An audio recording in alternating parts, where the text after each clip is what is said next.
Hi friends, I have a vision to share with you. I'm going to call it the Father's Vineyard and reaching out with that fruit.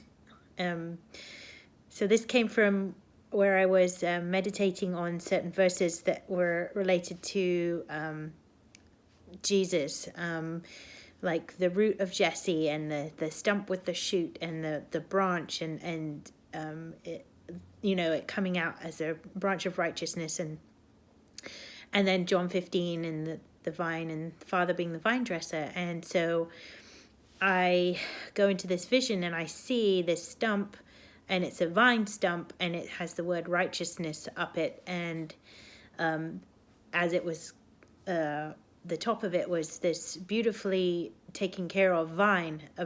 Just perfectly manicured vine. And very well tended, very well taken care of. And then to the right, I saw a cluster of grapes. And this cluster of grapes was pretty big, like the size of someone's head or something. And each grape on the cluster of grapes was significantly big. And they were just beautiful. Each grape was slightly clear, and it was that red purple of a grape, and perfect. I mean, the most perfect grape you could ever imagine. And I was stood there admiring this bunch of grapes, and the Father approached me from the left and said, "I see you're admiring my grapes." And I said, "Yes, Father, they're beautiful. They are just staggeringly beautiful." And he said, "Would you like to try one?" I said, "Yes, I'd love to try one of your grapes, Father." And so he took one off and handed it to me, and it was big enough that I just took a small bite, just a tiny bite of the grape. And it was, the most delicious, the most satisfying, the most fulfilling, so rich in flavor, and it was just so rich. And I was just like, "Oh, Father, this fruit is incredible." And he was just like, "I know." "I know this fruit is good."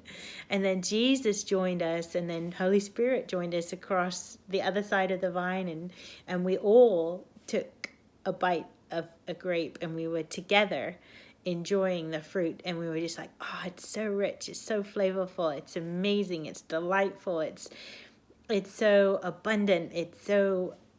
Just a tiniest bite was incredible. And then I became aware of where I was standing, and I started to look around, and I realized I was on this hillside with a whole vineyard, and it was all perfectly manicured, curated, taken well care of, and all of these bunches of perfect grapes were all over the vineyard, and they were just beautiful. And it was a beautiful day, like a blue sky, late spring, and just a few clouds in the sky, just a beautiful day. And it was just, we were just all there enjoying the fruit of the vine, me with the Trinity. And then I looked to the top of the hill, and at the top of the hill there's a big wine press, and about the size of like a water tower. And I was like, "Oh wow." And then I look over at Jesus, and I'm like, "That's where you got crushed." And in my being, I had an understanding of Jesus' suffering and his crushing. And I just look at the tower, and I look back to Jesus. I look at the tower, and I looked back to Jesus, and I was like, "You got crushed for me?" And I just was like suddenly struck with the crushing of Jesus at the crucifixion. And Jesus looks at me and he says, "It was worth it." It was just no problem. It was worth it. I'm so glad it happened. And he just was like, I'm glad I did it. I'm glad it happened. Yeah, but it's okay. He was like, it was always worth it. I was like, "Jesus, you got crushed for me?" And he was like, "It was worth it." And I was like, "Well, can I go see the wine? Can I taste the wine?" So I get up to the press, And there's all of these beautiful bottles of wine up there, just beautiful bottles of wine. And I was like, can I taste it? Can I taste the wine? And so they pour me some of the wine, and I taste this amazing, beautiful wine from Jesus's crushing. And there again, we're stood around drinking the wine, and we're all like, this is really good wine. And they're like, I know, it's really good wine, right? And they were enjoying it as much as I was. And then the father came up to me again and said, hey, would you like to see how the bread is made? And I was like, Father, I don't know if I can handle any more. The grapes and the wine are amazing as they are. I don't think I can handle the bread right now. And he said, oh, well, let me give you a sneak peek. And he shows me this perfect ear of corn, of wheat, and the ears are just perfect. And then he points across the hill to these wheat fields that are just perfect. And he's like, just so you know. He didn't push it, and he was like, okay. And then I looked around to the other side of the hill, and there was this huge picnic happening, and there was all kinds of people, like people I know, like church people and friends and family, and just a massive picnic, and everybody there was enjoying, similar to me, of just like, wow, we get to be here on this beautiful day with the Trinity and all of these good things that we're experiencing and tasting and seeing, and we're in just a beautiful sense of belonging and feasting. And I turned to the father and I said, is this the banqueting hall? And he said, well, it is for today. He's like, today our banqueting hall is a giant picnic all together in my vineyard. So I was just like, oh, wow, we get to banquet here today. And it was just beautiful. So that's the first part of the vision. And then what I saw, slightly down from the hill, just a little ways, was kind of like this cloudy area. And I looked and I was like, what is that? And it was like greenhouse glass. And it was clouded, so you couldn't quite see it right away. You didn't kind of notice it right away. And I was like, oh, well, what's that, Jesus? And he said, come, I'll show you. And I looked in the clouds, or on the clouded kind of greenhouse glass, there started to be some figures. And I was like, oh, what's going on? And he showed me, and he kind of took me on the other side of the glass. And then it was incredible, because on the other side of the glass, it was dark. And there were like crackles of fire, and there was all kinds of ungodly creatures, and they were looking through the glass at the picnic. And I said, Jesus, is this a part of what having the table laid out in front of my enemies is looking like? That I get to have a picnic with Father in his vineyard, and the enemies are looking through the glass, but they can't get to us, but we're feasting in the presence of our enemies? And he was like, yeah, kind of. And I was like, but he was very specific. It was a very specific, these are ungodly creatures. And they couldn't come further past the glass with the clouds. But they were looking at the picnic. And then I turned and I looked at this one creature, and this time I had the sense that it was evil, not ungodly. This was an evil creature. And as I looked at it, it became one of those really ugly goat heads with the horns, and I knew it was the spirit of Baphomet.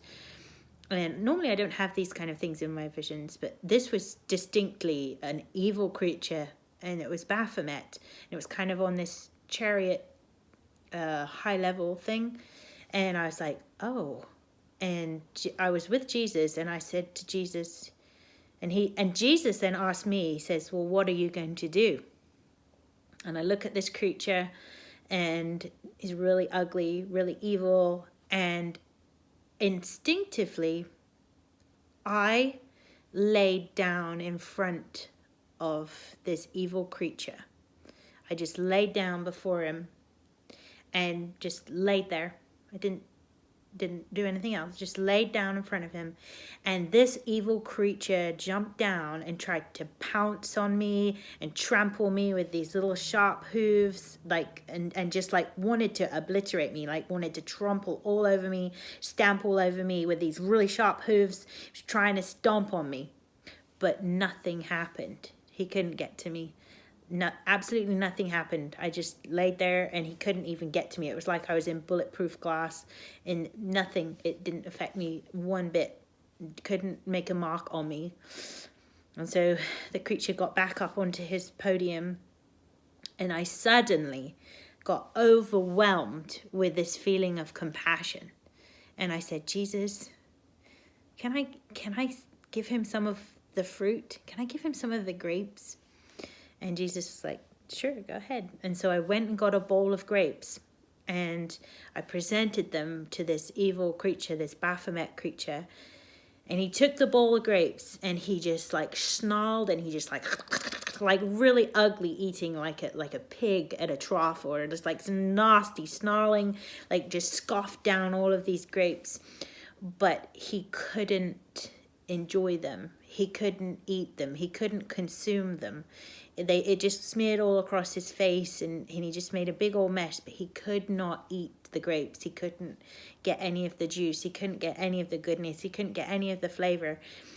And so once he was done, he just turned around and walked into or his chariot thing just walked into the darkness and disappeared. And I was sad. Even though it's an evil creature, he couldn't receive anything of the righteousness and the goodness at all. And it broke my heart. And then I said, but what about these ungodly creatures? What about them? And Jesus said, what Jesus did was he tapped what would look like the greenhouse glass, and it just became more of a mist so that people could pass in and out of it. And he said, if you go and present them with a grape and they put their hand through the mist to receive a grape, then they will be able to taste and see and enter in, if they put their hand out and they're willing to receive. So I run back to the picnic and I just grab as many people as I can. I said, quick, let's get grapes, and then let's run up and down this mist line and see if we can hand out grapes to people and see who will come into the picnic, who will come and be with us. And so we all grabbed baskets of grapes, and then we went along the line, and sure enough, hands would come through the mist to receive one of the grapes. And those that received the grapes were able to walk through the mist into the picnic and into the hillside of the Lord, and to picnic with us and feast with us. But not everybody did. And so that was the vision that it has so many things connected to it, and I'm still processing, and I share it with you for you to process too. I'm sure you can think of many verses and many things to think about all of it, because it's an incredible vision, and I just thank the Father and bless them for sharing it with me, and I bless you with it, and just know that the Father's fruit is very good, and he wants it to be shared. He wants it to be shared. So, all right, guys, have a good day.